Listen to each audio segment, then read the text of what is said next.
اللہ الرحمن الرحیم یا ایہا الذین آمنوا توبوا الی اللہ توبۃ نصوحا قال النبی صلی اللہ علیہ وسلم التائب من الذنب کمن لا ذنب لہ سبحان ربک رب العزة عما یصفون وسلام علی المرسلین والحمد للہ رب العالمین اللہم صلی علی سیدنا محمد وعلی آل سیدنا محمد وبارک وسلم۔ نبی علیہ الصلوۃ والسلام کا ارشاد گرامی ہے کہ کل بنی آدم خطاؤن وخیر الخطائین التوابون۔ تمام کی تمام اولاد آدم خطا کار ہے، گناہ گار ہے، اور تم میں سے بہترین خطا کار وہ ہے جو توبہ کرنے والا ہو۔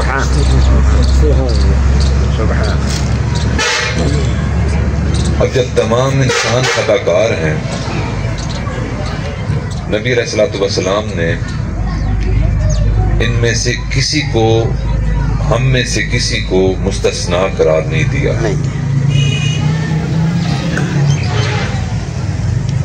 اللہ نے ہماری جبلت میں رکھا ہے کہ جب کبھی ہم نیکوکاروں کے پاس جائیں گے تو نیکی تقوی والے بن جائیں گے، جب ان سے دور ہوں گے تو کچھ نہ کچھ معصیت خطا ہم سے ہوتی رہے گی۔ ہماری فارمیشن ہی ایسی ہے، اللہ نے ہماری تخلیق ہی ایسے فرمائی ہے کہ صحبت کے اثرات ہوں گے۔ جی بہتر کہ صحبت کے اثرات ہوں گے کہ جیسی صحبت تم پاؤ گے ویسے تمہارے اعمال ہوں گے۔ بہرحال ہم نے تو خطا کرنی ہی کرنی ہے۔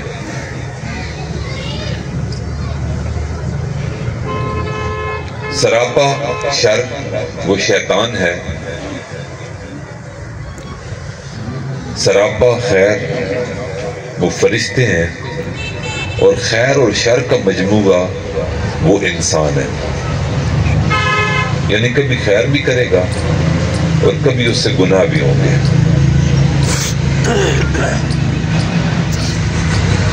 ہم میں سے کچھ بندے ایسے ہوں گے، فرمایا وَمِنْهُمْ مَنْ يَتُوبُ مِنَ الْكَبَائِرِ، جب ان سے کوئی گناہ ہوگا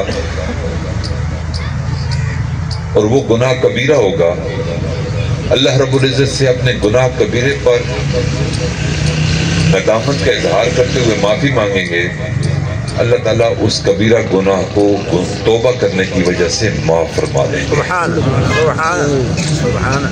فرمایا وَمِنْهُمْ مَنْ يَتُوبُ مِنَ الصَّغَائِرِ، کچھ خوش قسمت ایسے ہوں گے کہ کبائر سے ان کو نفرت ہوگی، لیکن کبھی صغیرہ کو ان سے گناہ ہو جائے گا تو وہ صغیرہ گناہ سے معافی مانگیں گے، اس توبہ کو اللہ قبول فرما کر ان کے تمام صغیرہ گناہوں کو معاف فرما دیں گے۔ سبحان۔ پھر کچھ ایسے ہوں گے کہ جن سے نہ کبیرہ ہوگا نہ صغیرہ ہوگا، لیکن زندگی کے مختلف ادوار میں ان سے کوئی ایسے گناہ ہوں گے جن کو علماء شبہات کہتے ہیں۔ وہ شبہات پر عمل کریں گے، لیکن شبہات پر عمل کرنے کے بعد ان کو احساس ہوگا کہ ہمیں نہیں پڑھنا چاہیے تھا، وہ ان شبہات پر اللہ کے حضور معافی مانگیں گے، اللہ تعالیٰ ان کے شبہات کے گناہوں کو بھی معاف فرما دیں گے۔ پھر کچھ لوگ ہوں گے نہ ان سے کبیرہ ہوں گے نہ صغیرہ ہوں گے، نہ وہ شبہات میں پڑھتے ہوں گے، لیکن بعض اوقات کوئی مکروہ علماء نے جو بتایا ہوگا عمل، اس مکروہ عمل میں حالت اضطراری میں وہ عمل کر لیں گے، لیکن اس مکروہ عمل پر بھی وہ مضطرب اور پریشان ہو کر اللہ سے معافی مانگیں گے، اللہ تعالیٰ ان کی اس خطا کو بھی معاف فرما دیں گے۔ سبحان اللہ۔ کچھ اللہ کے محبوب بندے ایسے ہوتے ہیں کہ اللہ تعالیٰ ان کی حفاظت فرماتے ہیں کبائر سے بھی، صغائر سے بھی، مکروہات سے بھی اور شبہات سے بھی۔ ان کو صرف ایک غم ہی کھائے جا رہا ہوتا ہے۔ وہ غم کیا ہوتا ہے؟ وہ غم یہ ہوتا ہے کہ فلاں وقت میرا غفلت میں گزر گیا، فلاں وقت میں اپنے رب کو یاد نہ کر سکا، فلاں وقت میں اپنے محبوب صلی اللہ علیہ وسلم کی سنت پر عمل کر سکتا تھا، نہ کر سکا۔ یہ جو غفلت کے لمحات ہوتے ہیں ان کو بھی وہ اپنی خطا سمجھتے ہیں، ان غفلت کے لمحات پر اللہ تعالیٰ سے معافی طلب کرتے ہیں، اللہ تعالیٰ ان کے غفلت کے لمحات کو بھی ختم کر کے ذکر ان کی زبان پر جاری فرما دیا کرتے ہیں۔ سبحان اللہ، سبحان اللہ، سبحان اللہ۔ کچھ ایسے ہوتے ہیں کہ جن کی کبیرہ بھی کوئی نہیں، صغیرہ بھی کوئی نہیں، مکروہات بھی میں نہیں پڑھتے، شبہات میں بھی نہیں پڑھتے، غفلت کا لمحات بھی ان کی زندگی میں نہیں ہوتے، ان کا قلب جاری ہوتا ہے ہر وقت، سبحان اللہ، حتیٰ کہ وہ سو رہے ہوتے ہیں لیکن دل اللہ تعالیٰ کی یاد میں مصروف ہوتا ہے۔ ان کو کیا غم ہوتا ہے؟ ان کو غم یہ ہوتا ہے کہ جتنا میں کر سکتا تھا اللہ کو یاد، ذکر میں جتنا وقت میں گزار سکتا تھا، تلاوت میں میں جتنے اپنے اوقات کو صرف کر سکتا تھا اتنے نہیں کر سکا، میں زیادہ اعمال کرنے کی طاقت رکھنے کے باوجود اس وقت میں تھوڑے اعمال کر سکا۔ اللہ تعالیٰ میری حالت ادنا کو حالت افضل میں تبدیل فرمائیں، حالت ادنا پر معافی مانگتے ہیں، اللہ تعالیٰ ان کی اوقات میں برکت ایسی عطا فرماتے ہیں کہ اس امت میں ایسے خوش نصیب بھی موجود ہیں کہ انہوں نے حالت ادنا پر اللہ سے معافی مانگی، اللہ تعالیٰ نے ان کو کثرت تلاوت یوں عطا فرمائی کہ روزانہ کا ایک قرآن پاک روزانہ ختم کرنے کا معمول ان کی زندگی بھر رہا۔ ایسے لوگ ہیں کہ جو روزانہ 1,00,000 سے زیادہ مرتبہ درود شریف کی تلاوت کرتے ہیں۔ پردے میں بیٹھی بہنیں بیٹیاں بھی سن رہی ہیں، ایسی خواتین بھی ہیں جن کا علم عاجز کو ہے کہ روزانہ 50,000 مرتبہ کلمہ شریف کا ورد کرتی ہیں۔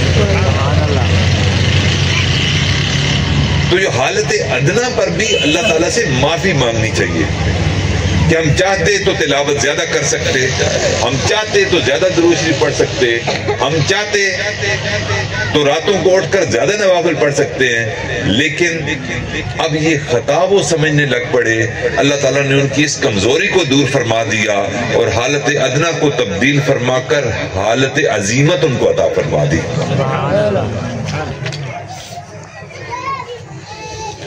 میرے بھائیو، ہمارا معاملہ پتلا ہے، ہمیں چاہیے کہ ہم اپنا احتساب کریں، اللہ کی حضور اپنے آپ کو پیش کریں اور اپنے گناہوں پر معافی مانگیں۔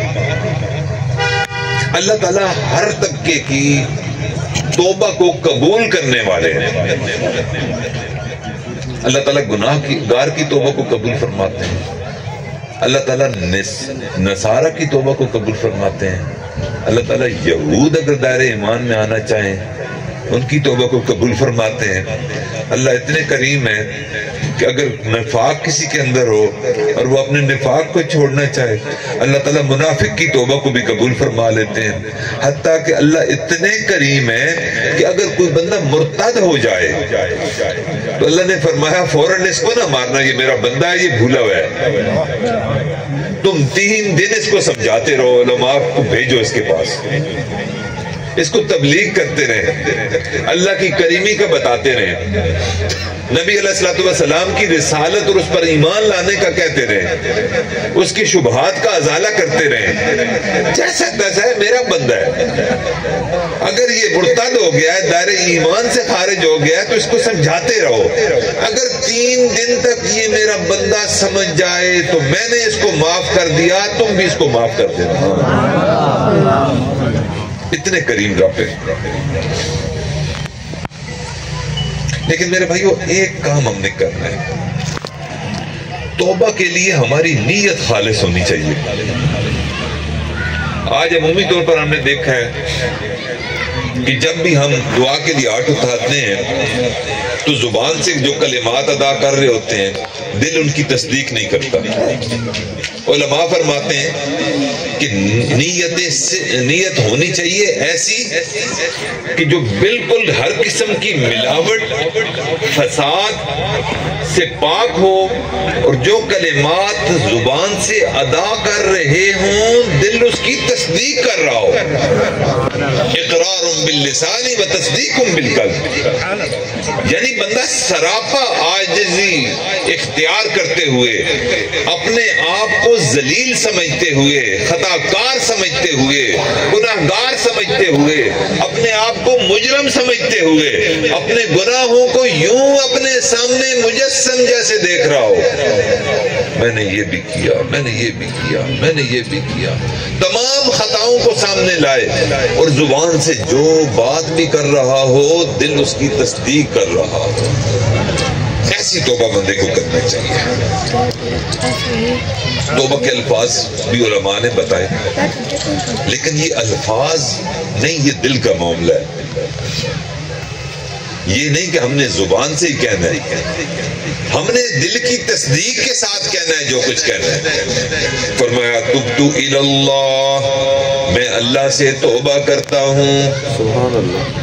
تبت الی اللہ ورجعت الی اللہ، میں جہاں کہیں بھی تھا میرے محبوب اللہ میں آپ کی طرف لوٹتا ہوں.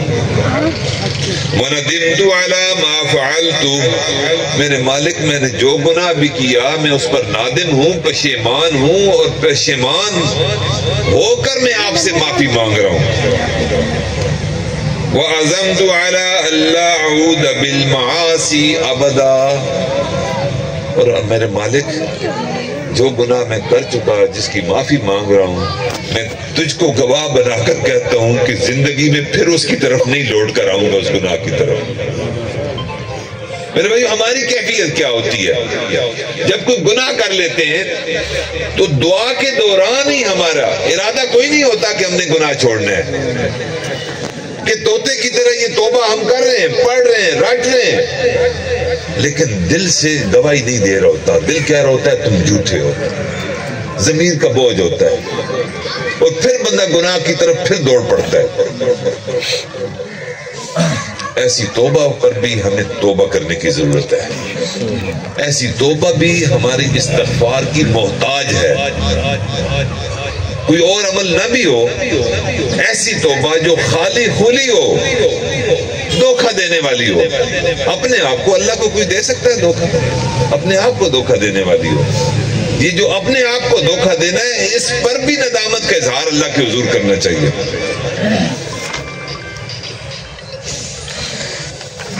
میرے توبہ کے لیے آداب کیا ہے؟ چند ایک آداب سن لیجئے، وقت کم ہے کیونکہ اصل کی نماز بھی پڑھنی ہے. کہ انسان جب بھی توبہ کی نیت کرے تو کیا شرائط ہونی چاہیے، کن آداب کا ہم نے لحاظ رکھنا ہے، کن چیزوں کے لیے تیاری کرنی ہے. علماء نے بتایا کہ جب بندہ توبہ کے لیے اپنے آپ کو تیار کر لے تو سب سے پہلے کہ بندے کی نیت ٹھیک ہونی چاہیے. جو کچھ زبان سے ادا کر رہا ہو اس نیت کو بندہ خالص کر لے، اور استغفار کرنے میں، توبہ طلب کرنے میں اس کا دل اس کی زبان سے نکلے ہوئے کلمات کی تصدیق کر رہا ہو. کہ جو کچھ بھی زبان سے نکل رہا ہے دل کہے کہ بالکل تو سچا ہے، تو ٹھیک کہہ رہا ہے. میرے بھائیو جب بندہ بھی اپنے دل سے اقرار کسی گناہ کا کرتا ہے تو ہم نے دیکھا ہے کہ دنیا کی عدالت میں اگر کوئی مجرم پیش ہو اور وہ اپنے جرم کا اقرار بغیر کسی گواہ کے بھی کر لے، جج کے سامنے، عدالت کے سامنے، session court, high court, supreme court, دنیا کی عدالت جو ہمارے دلوں کے حالات کو نہیں جانتی، اگر اس کے سامنے جا کر روبرو عدالت مجرم یہ کہہ دے کہ جج صاحب مجھ سے یہ خطا ہوئی ہے، میں آپ سے وعدہ کرتا ہوں کہ ایسی خطا پھر نہیں ہوگی. جو باوقار اور نفیس جج ہوتا ہے وہ اس کو بری کر دیتا ہے.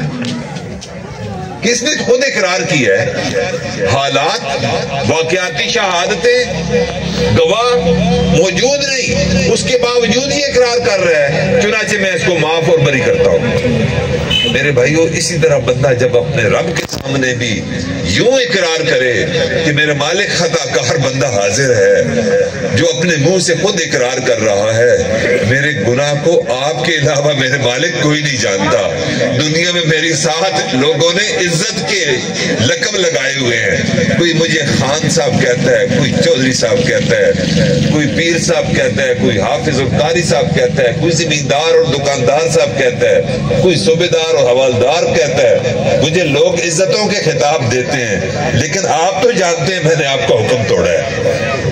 میرے مالک اس انداز میں اپنے مالک کے سامنے جب پیش ہوتا ہے، اللہ تعالیٰ اس کی مانگی ہوئی اس خطا پر معافی کو قبول کر کے جتنا بڑا گناہ گار ہوگا اللہ تعالیٰ اس کے گناہوں کو معاف فرما دیں گے. ایک ادب توبہ کی شرائط میں سے ایک اور ہے کہ جب بندہ رجوع اللہ کرے، اپنے گناہوں کو اللہ کے حضور پیش کرنا چاہے اور معافی مانگنا چاہے، تو کیا اس کو بے وضو جانا چاہیے یا وضو کے ساتھ جانا چاہیے؟ وضو کے ساتھ جانا چاہیے. اللہ کی بارگاہ کا ادب یہ ہے کہ جب بھی اللہ کی طرف بندہ رجوع کرے تو اس وقت با وضو ہو، بے وضو توبہ نہ کرے. اور پھر اگلی بات، انسان سب سے زیادہ اپنے رب کے قریب کس وقت ہوتا ہے؟ حالت نماز میں ہوتا ہے، حالت سجدہ میں ہوتا ہے. حدیث پاک میں آتا ہے کہ مومن بندہ جب سجدہ کرتا ہے تو اللہ رب العزت کے قدموں میں سجدہ کر رہا ہوتا ہے. کسی اور جگہ یہ زمین نہیں ہوتی، بظاہر یہ مسجد ہوتی ہے، لیکن یہ اللہ تعالیٰ کا عرش ہوتا ہے اور اللہ رب العزت کے پاؤں مبارک پر انسان سجدہ کر رہا ہوتا ہے. یعنی تیری معراج کہ تو لوح و قلم پہ پہنچا، میری معراج کہ میں تیرے قدم پہ پہنچا. یعنی مومن کی معراج کہا نبی علیہ الصلوۃ والسلام نے کہ بندہ جب بھی نماز میں کھڑے ہو کر سجدہ ریز ہوتا ہے تو وہ بندے آسی مومن کی معراج ہوتی ہے. میرے محبوب کی معراج تو ماشاءاللہ اللہ تعالیٰ نے آسمانوں پر بلا کر کرائی تھی، ہماری معراج نماز کی حالت میں ہوتی ہے. تو اس لیے توبہ کی شرائط اور ادب میں سے ایک بہتر ہے کہ بندہ توبہ کرنے سے پہلے 2 نفل پڑھ لے. بعض اوقات بندہ سوچتا ہے کہ مجھے توبہ کی ضرورت نہیں، کس لیے؟ کہ میرا تو کوئی ایسا کبیرہ گناہ کوئی نہیں، میرے گناہ تو ایسے ہیں کہ جن پر اللہ نے پردہ ڈال رکھا ہے اور مجھے رزق بھی مل رہا ہے، مجھے صحت بھی ملی ہوئی ہے، مجھے اولاد بھی ملی ہوئی ہے، نعمتیں بھی آ رہی ہیں. تو اس کا مطلب یہ ہے کہ یہ چھوٹی خطائیں ہیں، یہ اللہ تعالیٰ روز خود ہی معاف کرتے رہتے ہیں. سبحان اللہ. اس لیے یہ توبہ کرنے کی ضرورت نہیں. تو اس بارے میں امام جعفر صادق رحمۃ اللہ فرماتے ہیں کہ کسی چھوٹی سی چھوٹی خطا کو بھی چھوٹا سمجھ کر حقیر مت جاننا. ہو سکتا ہے کہ اس چھوٹی خطا کی وجہ سے اللہ تعالیٰ تم پر غضبناک ہو جائیں اور غصہ کر دیں. اس لیے یہ جو جھوٹ کی عادت ہے اس کو ہم چھوٹی بیماری سمجھتے ہیں. یہ جو بد نظری ہے یہ ہمیں معلوم ہے کہ ہم کر رہے ہیں، معاشرے میں پھر عزتوں کے مقام ملے ہوئے ہیں. یہ جو غیبت کرتے ہیں یہ تو کوئی گپ شپ ہوتی ہے، کسی غیر موجود بندے کے نقائص بیان کرنا. یہ تو دوست احباب کہتے ہیں وقت گزاری کا مشغلہ ہے. میرے بھائیو، یہ سارے کے سارے ایسے اعمال ہیں جن کا تعلق براہ راست دل کے ساتھ ہے، اور اعضاء کے جو گناہ ہوتے ہیں ان کی نسبت جو دل کے گناہ ہیں وہ زیادہ شدت میں ہوتے ہیں. اعضاء کا گناہ کم تر شدید ہوتا ہے اور جو دل کا گناہ ہوتا ہے وہ اللہ کے حضور ڈائریکٹ پہنچتا ہے. اس بندے کو علم نہیں ہوتا، لیکن خالق کائنات کو پتا ہوتا ہے کس نے جھوٹ بولا، خالق کائنات کو پتا ہوتا ہے کس نے غیبت کی، خالق کائنات کو پتا ہوتا ہے کس نے فنا دل والے گناہ کیے ہیں۔ اس لیے میرے بھائی دل کی صفائی بھی کرنا ضروری ہے، دل کے گناہوں کو چھوڑنا بھی ضروری ہے۔ بندہ جھوٹ کو چھوڑے، غیبت کو چھوڑے، ہرس کو چھوڑے، حسد کو چھوڑے، تکبر نفرت کو چھوڑے، جھگڑوں کو چھوڑے، بدنظری کو چھوڑے، بے حیائی کو چھوڑے، سخت زبان کو چھوڑے، ان سارے گناہوں کو ہم چھوڑیں گے، اللہ رب العزت انشاءاللہ ہماری توبہ کو قبول فرمائیں گے۔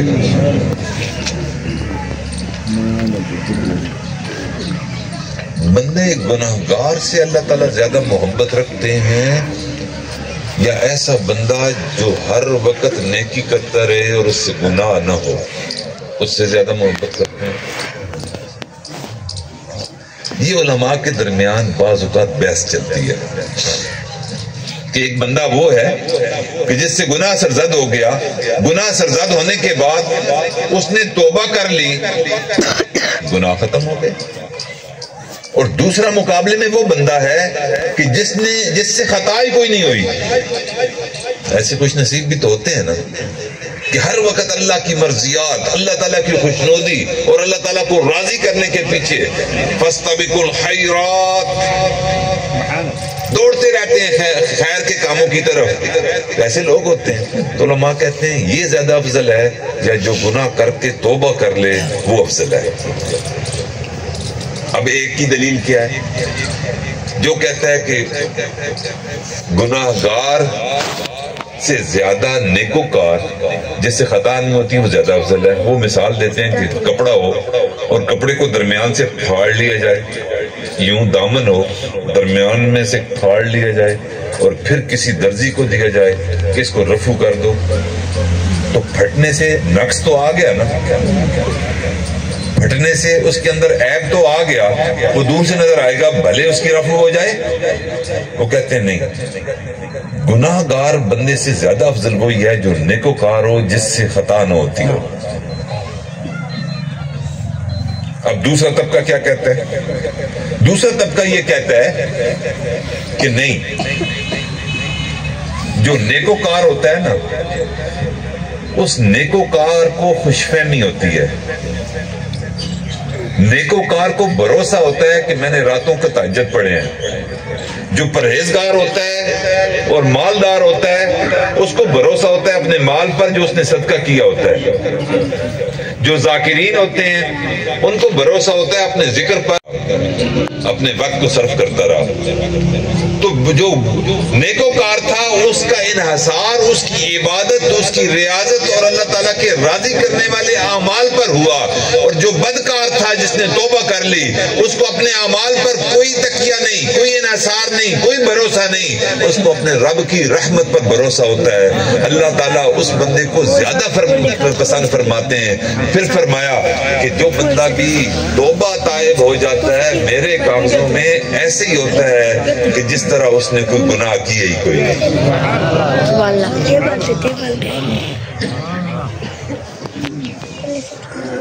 ایک بدکار آدمی تھا، ایک تمثیلی سا واقعہ ہے، روایات میں آتا ہے۔ تو بدکار آدمی تھا، وہ اللہ کے حضور پیش ہوا، اسرائیلی روایت ہے۔ تو اللہ رب العزت نے اس بدکار آدمی کو جو لوگوں کی نظروں میں بدکار تھا، سیاکار تھا، معصیت میں ڈوبا ہوا تھا، اللہ رب العزت نے اس کو کہا کہ فرشتوں کو حکم دیا کہ اس کو جنت میں لے جاؤ، جنت میں لے جاؤ۔ لوگ کہیں گے کریم رات بہت اچھا فیصلہ آپ نے فرمایا کہ خطاکار کو معاف کر دیا، لیکن اس کی برائیاں تو ہر بندے کی زبان پر برسر عام یہ گناہ کرتا تھا۔ نے کہا ٹھیک ہے، یہ برسر عام کرتا رہا، پوری زندگی شیطان اس کو ورگلاتا رہا، اغوا کرتا رہا، اس کو توبہ کی توفیق نہیں ہوئی۔ یہ گناہ آلود زندگی بسر کرتا رہا. ایک دن ایسا ہوا کہ اس کو ایک بندہ ملا اور اس ایک بندے نے کہا کہ گناہ جتنے بھی ہوں توبہ اگر سچی کی جائے تو اللہ تعالیٰ جتنے بھی گناہ ہوں اس کو معاف کر دیتے ہیں. چنانچہ اس نے مرنے سے کچھ دیر پہلے توبہ کر لی تھی, میں نے اس کے سارے گناہوں کو اس کی نیکیوں میں بدل دیا تھا. تم پریشان نہ ہو, میرا وعدہ ہے کہ جو بھی گناہ گار ہوگا سچی توبہ کرے گا میں اس کے سارے گناہوں کو معاف کر دوں گا. اس لیے میں نے اس کو جنت میں روانہ کیا. تو اس میں لکھا اس وہی روایت میں کہ یہ سن کر شیطان وہ پریشان ہو گیا, اس نے اپنے بالوں میں مٹی ڈالی, وحشت سوار ہو گئی, یوں دائیں بائیں پھرنے لگ پڑا. پوچھا لوگوں نے کہ تو کیوں وحشت زدہ ہو گیا, کیوں پریشان ہو گیا؟ اس نے کہا نہیں, میں رب کی کریمی پر حیران ہو رہا ہوں, کاش میں نے کسی بندے کو گناہ پر نہ لگایا ہوتا, کیونکہ یہ توبہ ایک ایسا عمل ہے کہ اللہ تعالیٰ گناہوں کو بھی نیکیوں میں تبدیل کر دیتے ہیں. وہ اپنے اعمال میں لگے رہتے, کم از کم جنت کے کم درجے میں جاتے. اب سچی توبہ کرنے کی وجہ سے اللہ تعالیٰ نے نہ صرف گناہوں کو نیکیوں میں بدل دیا بلکہ جنت کے درجوں کو بھی بلند فرما دیا. اللہ اتنے کریم ہے. یہ جو نیکوکار ہوتے ہیں نا جی, ان کو بھروسہ ہوتا ہے اپنے اعمال پر, اور بدکار کو, معصیت والے کو بھروسہ ہوتا ہے اپنے رب کی رحمت پر. تو موسیٰ علیہ السلام حاضر ہوئے کہ کریم پروردگار آپ مجھے یہ بتائیے کہ جب کوئی بندہ آپ کو پکارتا ہے, سوال کرتا ہے, تو آپ کیا ارشاد فرماتے ہیں؟ تو موسیٰ علیہ السلام کے سوال پر اللہ رب العزت ارشاد فرمانے لگے کہ میرا کوئی بندہ بھی, سبحان اللہ اکبر, میرا کوئی بندہ بھی ہو, نیکوکار ہو, سیاہکار ہو, جب بھی مجھے پکارتا ہے میں اس بندے کی پکار کو سن کر یہ کہتا ہوں کہ لبیک یا عبدی. اللہ اکبر, تو نے پکارا ہے تو مجھے پکارا ہے نا, اس لیے میں تیری پکار کو لبیک کہتا ہوں, میں حاضر ہوں میرا بندہ. چنانچہ موسیٰ علیہ السلام نے اگلا سوال کیا کہ موسیٰ علیہ السلام, اے میرے پروردگار آپ یہ بتائیے کہ جب کوئی زاہدین آپ کو پکارتے ہیں, جو لوگوں سے ہٹ کٹ کر آپ کی عبادت میں مصروف رہتے ہیں, لوگوں کو پتہ نہیں چلتا کہ یہ نیکی والے کام کرتے ہیں, تو آپ ان کے سوال پر کیا جواب دیتے ہیں؟ تو اللہ رب العزت نے ارشاد فرمایا کہ جب کوئی زاہد بندہ مجھے پکارتا ہے میں اس کو بھی پکارتا ہوں, پکار کے جواب میں کہتا ہوں لبیک یا عبدی. زاہد بندہ ہے, لوگوں کی نظروں سے پوشیدہ ہو کر اللہ تعالیٰ کی عبادت کر رہا ہے, لیکن پھر اس کو بھی اللہ تعالیٰ یہی فرماتے ہیں کہ لبیک یا عبدی. یا اللہ, جب کوئی روزہ دار بندہ آپ کو پکارتا ہے تو اس وقت آپ کیا فرماتے ہیں؟ تو اللہ تعالیٰ فرماتے ہیں کہ جب کوئی روزہ دار بندہ مجھے پکارتا ہے جس نے کثرت کے ساتھ روزے رکھے ہوں, میں اس بندے کو بھی یوں ہی جواب دیتا ہوں لبیک یا عبدی. پھر فرمایا کہ یا اللہ, جب کوئی سراپا خطا کار, اللہ اکبر, جس نے زندگی میں کوئی نیکی نہ کی ہو, نیکیوں سے وحشت زدہ ہو گیا ہو, نیکیوں پر شرمسار ہو گیا ہو, نیکیوں کو اپنے اوپر بوجھ تصور کرنے لگ پڑا ہو, بدیوں کو اپنے اوپر بوجھ تصور کرنے لگ پڑا ہو, اور بدی میں اتنا آگے نکل گیا ہو کہ اللہ کے ہر حکم کو پوری زندگی توڑتا رہا ہو.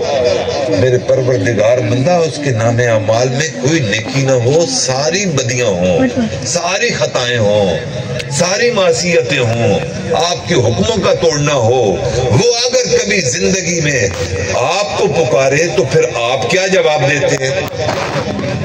اللہ نے فرمایا جب یوں خطا کار بندہ مجھے پکارتا ہے تو پھر میں ایک مرتبہ نہیں بلکہ 3 مرتبہ کہتا ہوں لبیک یا عبدی, لبیک یا عبدی, لبیک یا عبدی.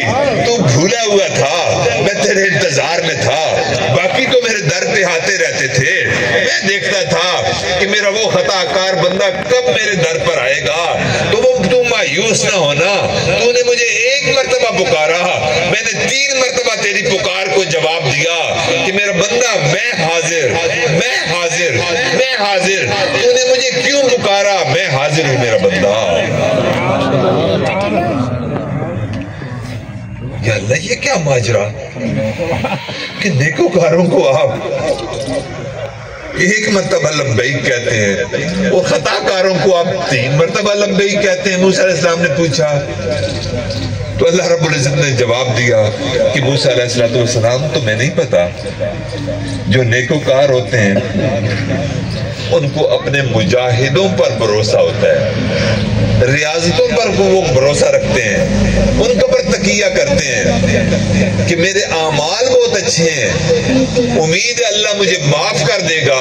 جو خطا کار ہوتا ہے اور اس کو میری مغفرت کے خزانوں پر بھروسہ ہوتا ہے، میں چاہتا ہوں کہ وہ ان کو اپنی نیکیاں مبارک، ان کی وجہ سے میں ان کو جنت تو دے دوں گا، لیکن جو میرا خطا کار بندہ ہے اس کا دنیا میں بھی کوئی ہاتھ پکڑنے والا نہیں تھا۔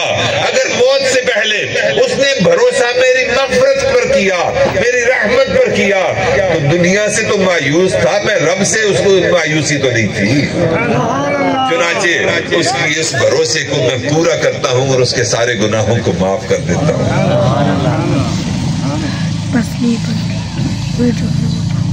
اللہ تعالیٰ ہمارے گناہوں کو بھی معاف فرمائے۔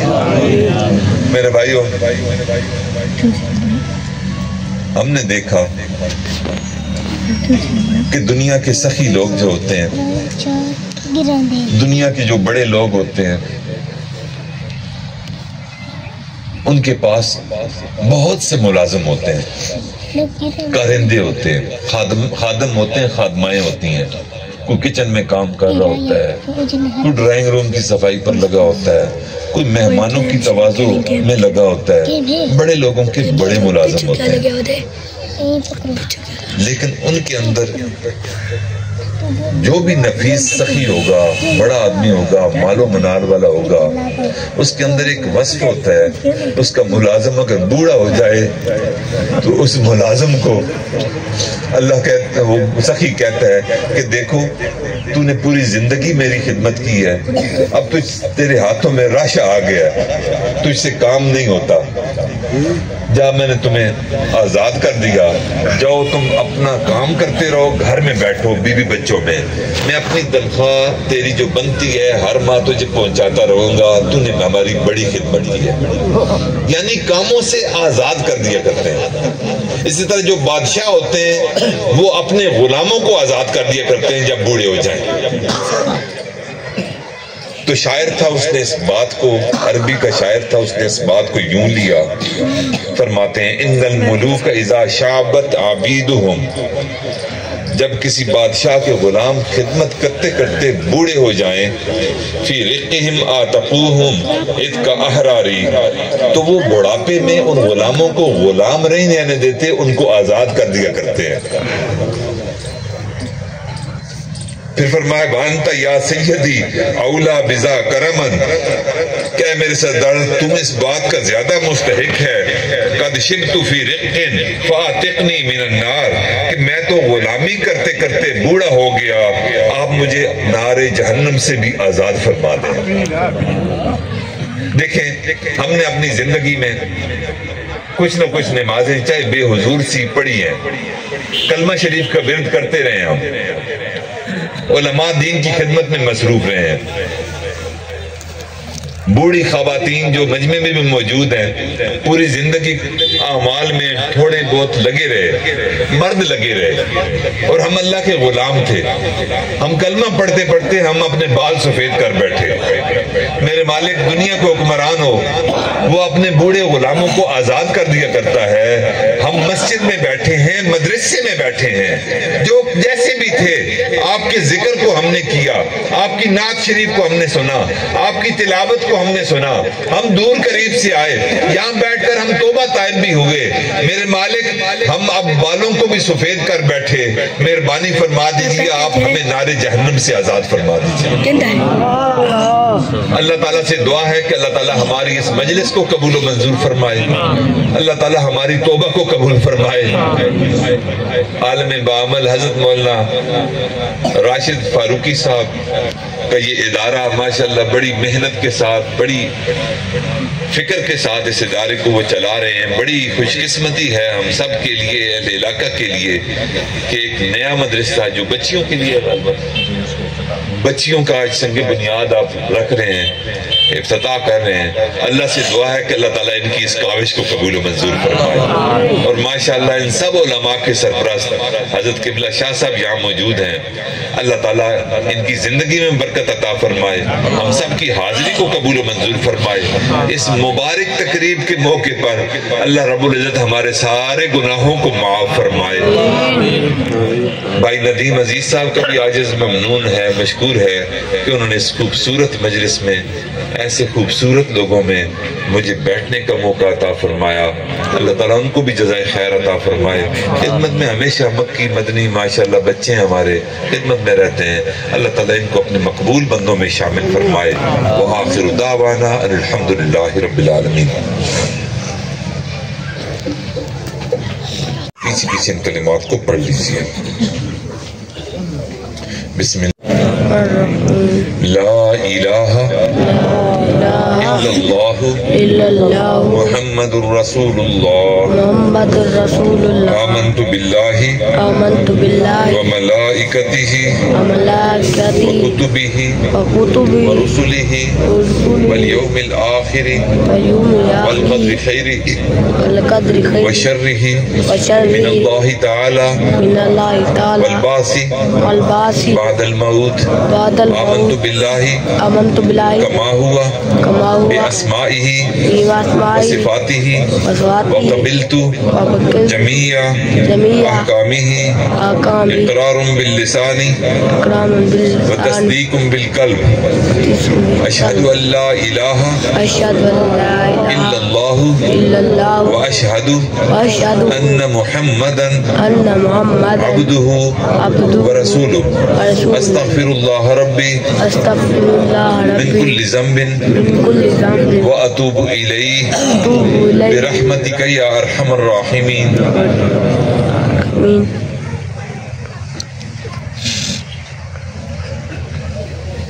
یہ ہمارے کلمات توبہ ہم نے ادا کر دیے، اللہ ہماری توبہ کو قبول و منظور فرمائے۔